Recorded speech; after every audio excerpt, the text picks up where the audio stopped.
While we're not there yet, we're on the cusp of passing the most important step we can pass to help Congress to help us lower inflation, the Inflation Reduction Act. In short, this bill is a game changer for working families and our economy.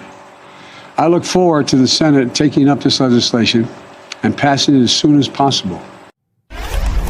President Biden on the Inflation Reduction Act, the ambitious bill aimed at tackling the climate crisis, increasing taxes on the very richest Americans, lowering prescription drug prices, and extending expanded health care subsidies.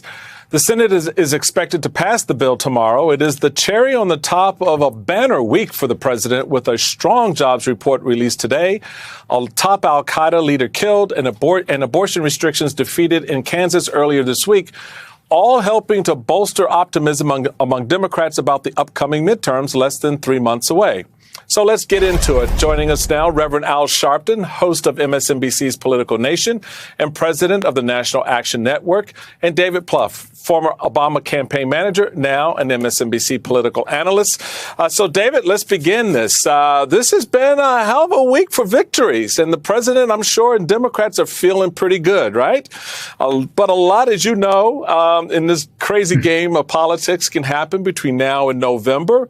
So what should Democrats be doing to sort of not grab victory from defeat from the jaws of victory, or even just stymie the momentum? What should they be doing now?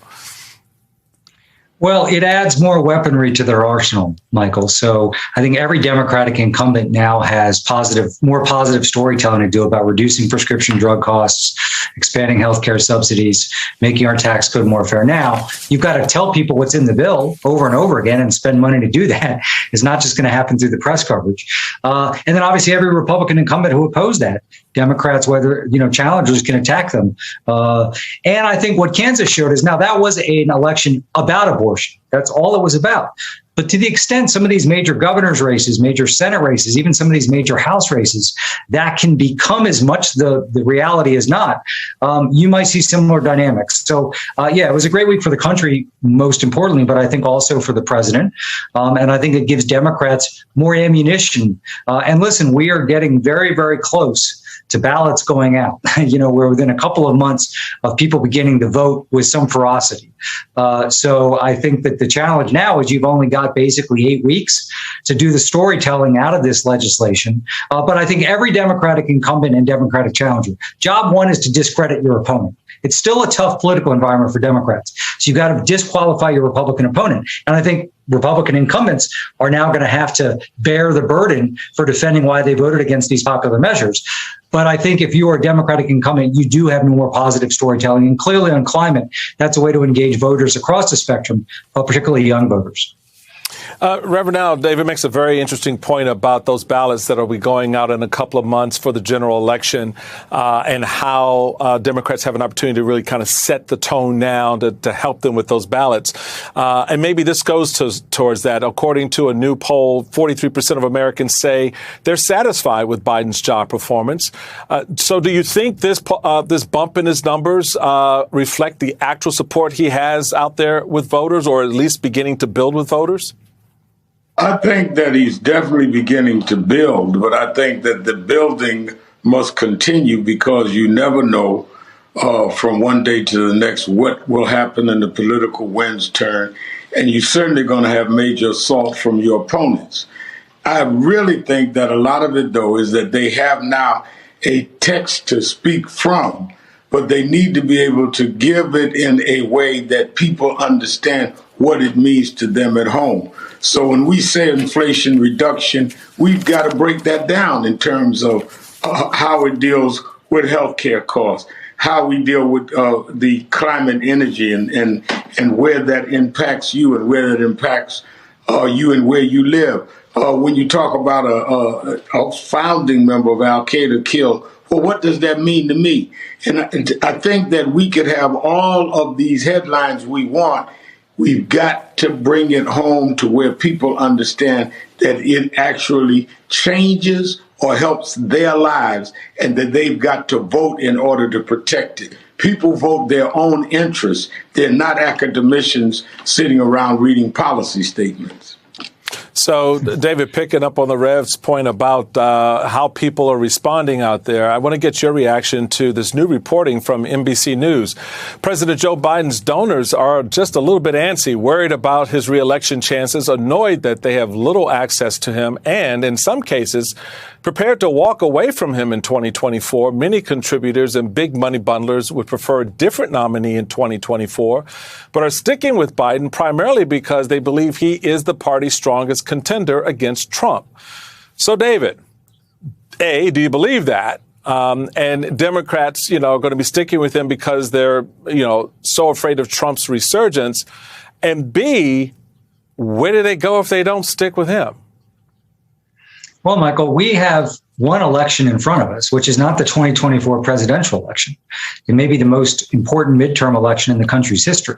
So I would encourage everybody to focus on that, doing everything you can to help us hold the Senate and the House, win these key governors' races, win Secretary of State's races, make gains in state legislatures.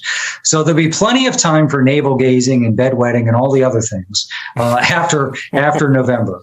And Joe Biden will have to make a decision about what he does. And if he runs, I'd assume most of the party is going to get behind him.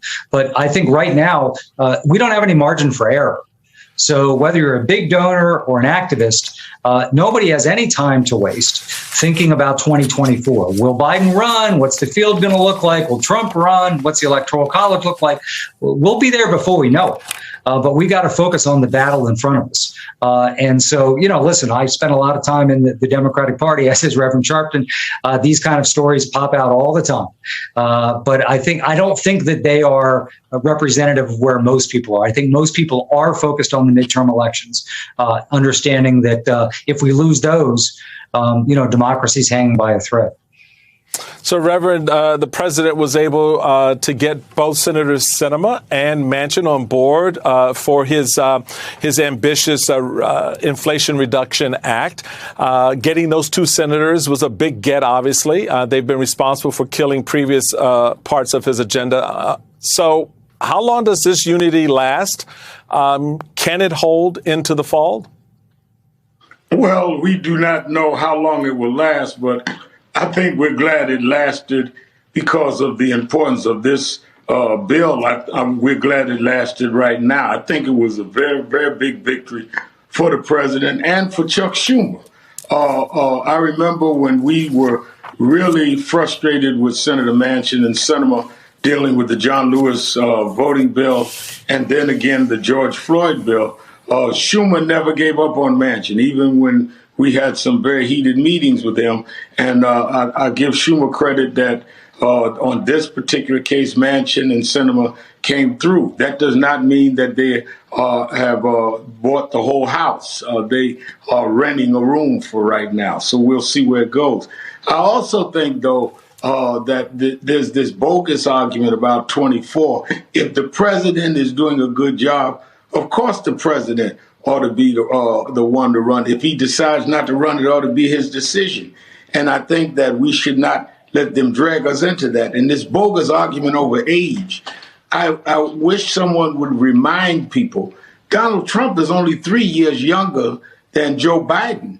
And when I saw him on the golf course the other week with the Arabs, he looked like he's picking up weight. He's not aging well.